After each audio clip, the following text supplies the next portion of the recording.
कैसे हो आप लोग। आज हम क्लास 10 का फर्स्ट चैप्टर जो विज्ञान में है उसका नाम क्या है, रासायनिक अभिक्रिया एवं समीकरण को लेके आए हैं। ठीक है, हमारा हिंदी मीडियम का यूट्यूब बोर्ड का पहला चैप्टर है। इसके बाद सारे चैप्टर इसी चैनल पे मिलेंगे एक एक करके, और ये हम पार्ट में डिवाइड करेंगे। अभी एक पार्ट, दो पार्ट, हो सकता है बड़ा चैप्टर हो तो 3 पार्ट में भी डिवाइड कर सकते हैं। ठीक है, तो अभी तो हम पहले पार्ट के लिए देखते हैं। ठीक है, डाल देते हैं पार्ट 1। ये चैप्टर 1 है, चैप्टर का पार्ट ये है, फर्स्ट पार्ट। ठीक है, अच्छा, चैप्टर का नाम तो आपको मालूम होगा, रासायनिक अभिक्रिया एवं समीकरण। ठीक है, और पहले ये बताओ रासायनिक अभिक्रिया क्या होती है। रासायनिक अभिक्रिया क्या होती है कि वो ऐसी रासायनिक अभिक्रिया होती हैं जिसमें तत्व और यौगिक आपने 9th क्लास में पढ़े हुए, तत्व और यौगिक आपस में मिलकर क्या करते हैं, नए तत्व और यौगिक का निर्माण करते हैं। जो तत्व और यौगिक जो क्रिया में भाग लेते हैं उन्हें क्या कहते हैं, अभिकारक, और जो क्रिया से निकलते हैं उन्हें क्या कहते हैं, उत्पाद। वो आगे बताएंगे। अभी पहले रासायनिक अभिक्रिया समझो क्या होती है। रासायनिक अभिक्रिया ऐसी अभिक्रिया होती है जिसमें दो तत्व यौगिक आपस में, तत्व अभिकारक आपस में मिलकर क्या करते हैं, नए उत्पादों का निर्माण करते हैं। अच्छा, रासायनिक अभिक्रिया में होने वाले परिवर्तन है, आपने देखा होगा रासायनिक अभिक्रिया में क्या क्या परिवर्तन होते हैं। देखो, रासायनिक अभिक्रिया में एक तो अवस्था परिवर्तन होती है, जैसे गैस है, कोई मालूम सॉलिड है, पोटेशियम सोडियम है, क्या है, सॉलिड। ठीक है, इससे जैसे कोई गैस बनी तो एक पहले तो क्या होता है, अवस्था परिवर्तन होता है, और उसमें टेम्परेचर का भी, ताप का भी परिवर्तन होता है। जब कोई नया उत्पाद बनता है तो उसमें रंग का भी परिवर्तन हो सकता है। जैसे बहुत सारे तत्व हैं, जो यौगिक हैं, जिनमें अलग अलग कलर होते हैं, तो उनमें क्या भी, रंग का भी, अवस्था का परिवर्तन तो होता ही होता है। मान लो सोडियम है, सोडियम की अभिक्रिया हमने क्लोरीन से की तो क्या बनाएगा, सोडियम क्लोराइड, अवस्था में परिवर्तन हो गया। ठीक है, और क्लोरीन गैस है, उस साइड में मन की क्या बनाएगी, सॉलिड बनाएगी, तो अवस्था में परिवर्तन होगा, रंग में परिवर्तन होता है, ये ताप में परिवर्तन होता है, और गैसों का क्या होता है, उत्सर्जन होता है और निकास होता है। ठीक है, ये तो हमारी क्या हुई, रासायनिक अभिक्रिया की डेफिनेशन।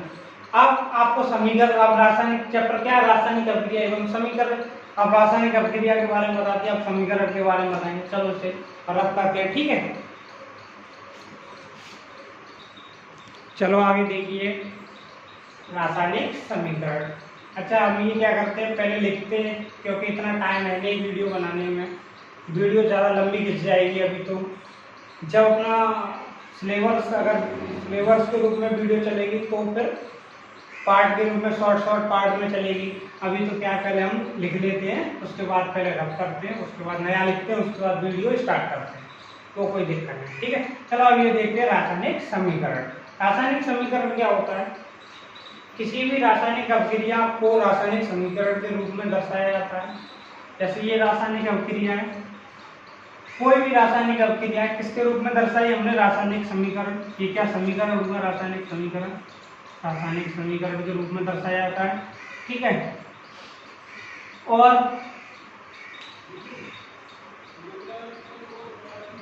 ठीक है, रासायनिक अभिक्रिया में और तत्व और यौगिकों को क्या करते हैं, प्रतीक। जैसे ये तत्व है, ये भी तत्व, और ये क्या, यौगिक। तत्व क्या होता है, एक ही प्रकार के एटम्स, एक ही प्रकार के परमाणु से मिलकर बनता है, क्या होता है, तत्व। जैसे ये तत्व है, ये भी तत्व, एक मैग्नीशियम है, ऑक्सीजन है, लेकिन ये क्या है, यौगिक, अलग अलग प्रकार के परमाणु हैं। ठीक है, तो हमने क्या लिखा कि तत्व और रासायनिक अभिक्रिया में तत्वों के प्रतीक का उपयोग अभिकारक और उत्पादन, ये अभिकारक और उत्पादन दोनों में किया जाता है। अच्छा, जो रासायनिक अभिक्रिया में भाग लेते हैं उन्हें क्या कहते हैं, अभिकारक, अभिकारक। रासायनिक अभिक्रिया में भाग लेने वाले कौन है? रासायनिक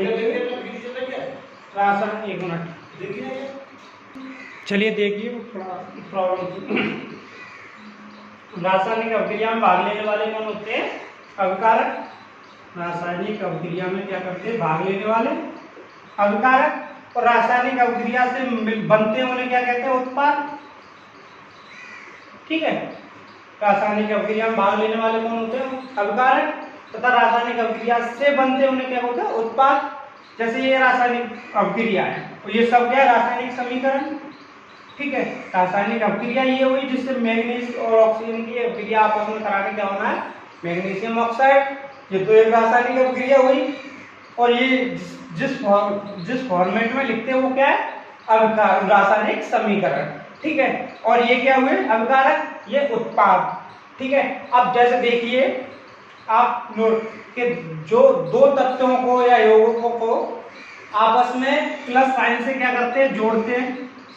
रासायनिक अभिक्रिया में इसके प्रकार लिखिए कैसे? गुण कैसे कैसे होते हैं? तो दो तत्व या यौगिकों को किससे जोड़ते हैं? प्लस साइन से।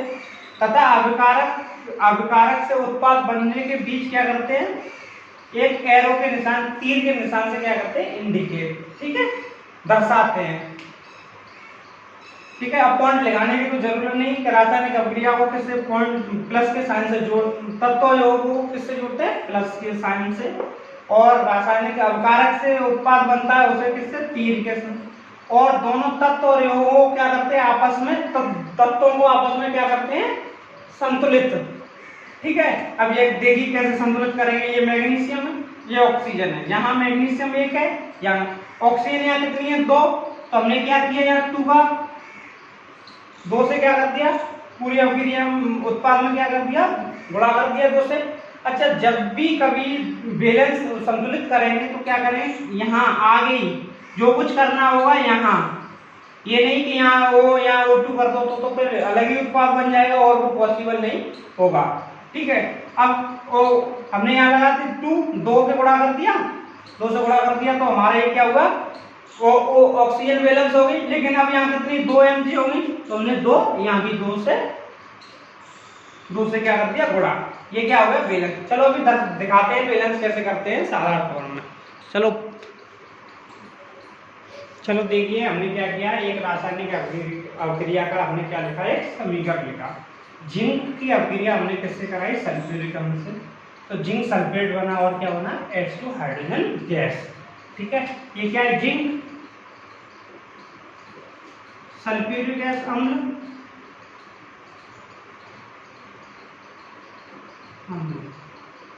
जिंक सल्फेट और हाइड्रोजन गैस। ठीक है, अब हमें क्या करना है? इसको संतुलित करना है। तो सबसे पहले देखते हैं तत्व कौन कौन से तत्व हैं। एक हमें यहाँ जिंक देखने को मिली, चलो इसे रख करके दिखाने के लिए गार्ड पे। ठीक है, क्या है? जिंक। तो पहले हमने क्या लिया? जिंक लिया। ठीक है, उसके बाद क्या है? हमें सल्फर ली और क्या है? ऑक्सीजन और हाइड्रोजन। अच्छा, अब लिखने को क्या कैसे भी लिख लो, पर मैंने तो ऐसे लिखा है। ठीक है, जिंक ली और सल्फर, ऑक्सीजन और हाइड्रोजन। अब क्या है? ये क्या है? अभिकारक की संख्या। अभिकारक में कितनी संख्या है जिंक की? 1।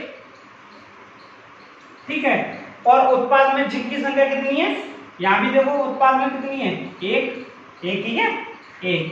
ठीक है, अब देखते हैं सल्फर कितनी है?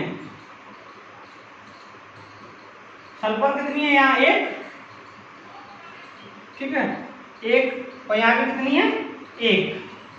अब ऑक्सीजन 4, यहाँ भी 4, यहाँ भी 4। और क्या बचा? अब हाइड्रोजन यहाँ कितनी है? 2, यहाँ कितनी है? 2। तो ये समीकरण क्या है? संतुलित है। इसमें RHS और इसमें क्या करते हैं? लेफ्ट हैंड साइड और राइट हैंड साइड को दोनों को क्या करते हैं? बराबर। तो जहां LHS बराबर किसकी है? RHS के। ठीक है, तो क्या है? हमें क्या करना है? तत्वों को आपस में संतुलित करने के लिए दोनों साइड में बराबर करना पड़ेगा।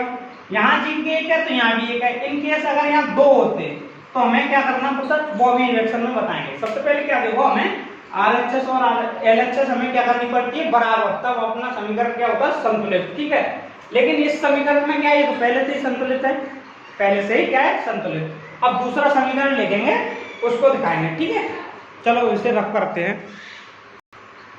चलो अब हमने क्या किया, एक और समीकरण लिया। ठीक है, अब इसमें सबसे पहले देखते हैं क्या क्या तत्व है।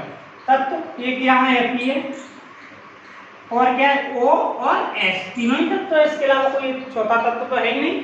अब क्या देखते हैं, Fe की संख्या अपकारक की ओर कितनी है, यहाँ Fe कितना है, 1, और उत्पाद की Fe की संख्या उत्पाद की तरफ कितनी है, 3। ठीक है, पहले क्या करते हैं, हम लिख लेते हैं। ऑक्सीजन यहाँ कितनी है, 1, और यहाँ ऑक्सीजन कितनी है, 4, 1 और यहाँ कितनी है, 4, और यहाँ हाइड्रोजन कितनी है, 2, और हाइड्रोजन कितनी है, हाइड्रोजन कितनी है, यहाँ भी 2। ठीक है, अब हमें क्या करना पड़ेगा कि अभी मैंने बताया था कि हमें LHS बराबर किसके करना पड़ेगा, RHS के। ठीक है, अभिक्रिया संतुलित कब होगी, जब हमारा राइट हैंड साइड और लेफ्ट हैंड साइड क्या हो जाएगा, बराबर। अब हमें क्या करना पड़ेगा, यहाँ Fe कितनी है, 1, अपकारक की तरफ उत्पाद की तरफ कितनी है, 3। तो अगर हम यहाँ 3 से गुणा कर दें तो बराबर हो जाएंगी, 3 इस साइड 3 इस साइड। तो हमने क्या किया, 3 से यहाँ गुणा किया। जब यहाँ गुणा किया तो क्या, इसका मतलब ये है कि हमें Fe में 3 का गुणा यहाँ करना पड़ेगा। अभी मैंने बताया कि कोई भी कुछ भी करते हैं तो कहाँ करते हैं, आगे पीछे, यानी ऐसा नहीं कि यहाँ Fe3 कर दें इसकी तरह, गलत हो जाएगा। कहाँ करेंगे, आगे। अब हमारी Fe क्या होगी, बैलेंस, संतुलित हो गई। अब हम ऑक्सीजन को देखते हैं, यहाँ ऑक्सीजन कितनी है, 1, यहाँ कितनी है, 4। तो क्या करना पड़ेगा, हमें अपकारक की तरह 4 का गुणा करना पड़ेगा। अभी तो हमारी ये भी सब ऑक्सीजन संतुलित होगी, ये 4, ये 4 एकन 4, कितना हुआ, 4, संतुलित हो गई।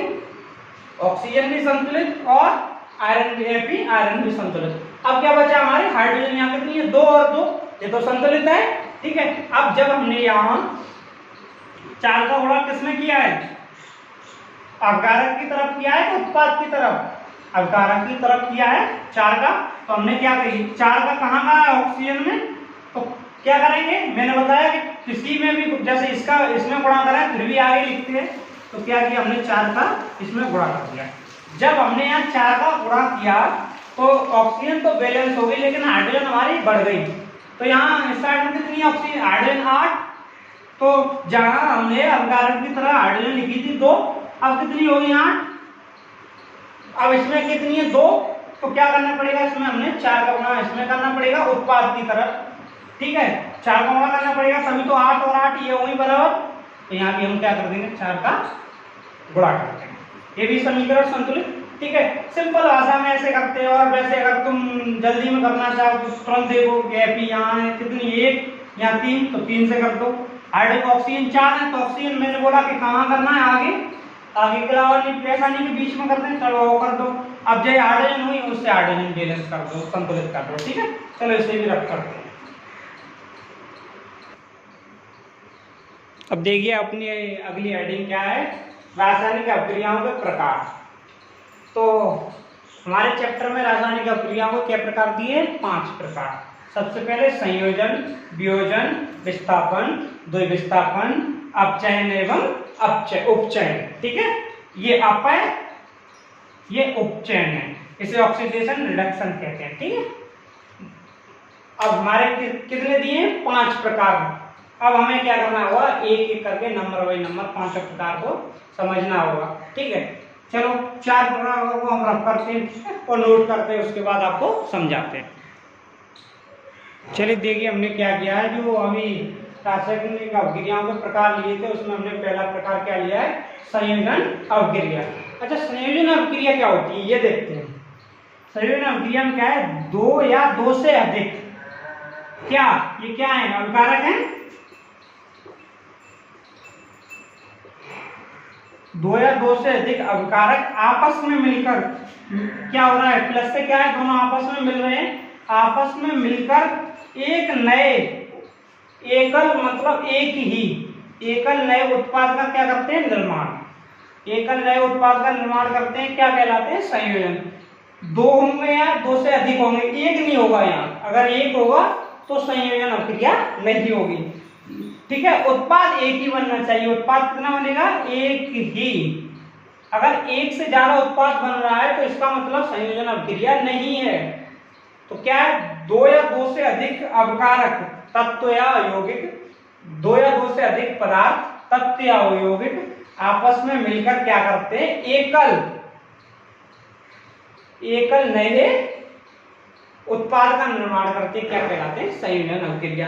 अब जैसे देखिए कैल्शियम ऑक्साइड के साथ हमने जल को मिलाया, क्या हुए? दो हुए।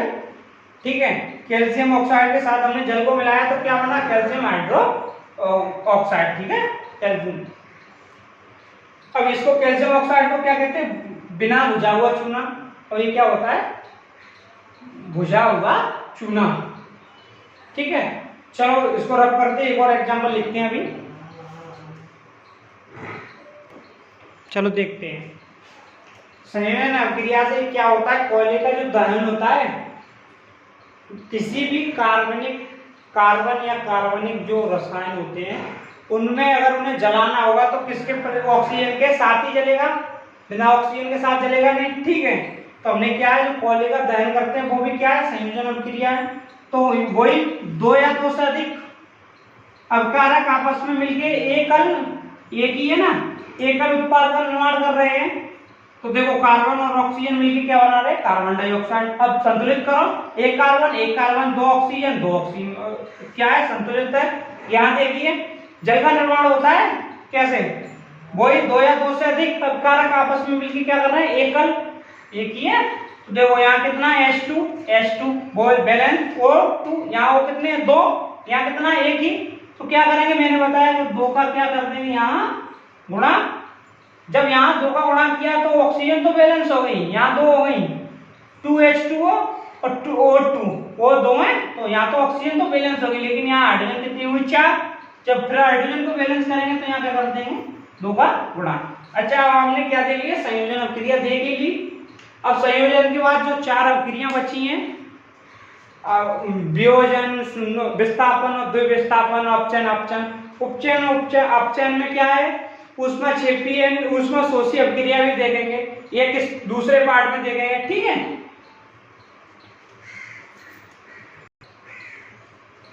किसमें देखेंगे आप? ये पहला पार्ट था, वीडियो का पहला पार्ट था। अब कौन से में देखेंगे? दूसरे पार्ट में। अब आगे की अभिक्रिया देखेंगे। ठीक है, यही हमारे चैनल का नाम क्या है? डोरनी। ठीक है, इसको आप क्या करेंगे? सब्सक्राइब भी कर लेना और वीडियो को शेयर और लाइक करें, जिससे क्या होगा? हमें भी सपोर्ट मिलेगा, आप सबको भी आगे जो हमारे वीडियो डलती जाएंगे आपको भी पता चलता जाएगा। ठीक है, अब दूसरा पार्ट भी हमारा 1-2 दिन में आ जाएगा। ऐसे हमें पूरी रासायनिक विज्ञान के जितने पार्ट हैं, सारे पार्ट हमें क्या करना है? इसी पर डालने हैं। और इंग्लिश में, हिंदी में, दोनों में हमारे पूरा चैनल हमारा डोरनी इंस्टीट्यूट किस पे? CBSE बोर्ड, CBSE बोर्ड और UP बोर्ड। ठीक है, NCERT बोर्ड, NCERT भी मिलेगी, NCERT। ठीक है, ये सब मिलेगी इसी पे। और जो हाई स्कूल के साथ 10th क्लास के साथ जो NTSE और ओलंपियाड की तैयारी भी करते हैं, अगर तुम लोगों को, अगर आप लोग चाहें तो कमेंट में बताना, तो हम NTSE और ओलंपियाड की भी वीडियो आपको शेयर करेंगे। ठीक है, आज के लिए इतना ही। अब अगली वीडियो में बाय।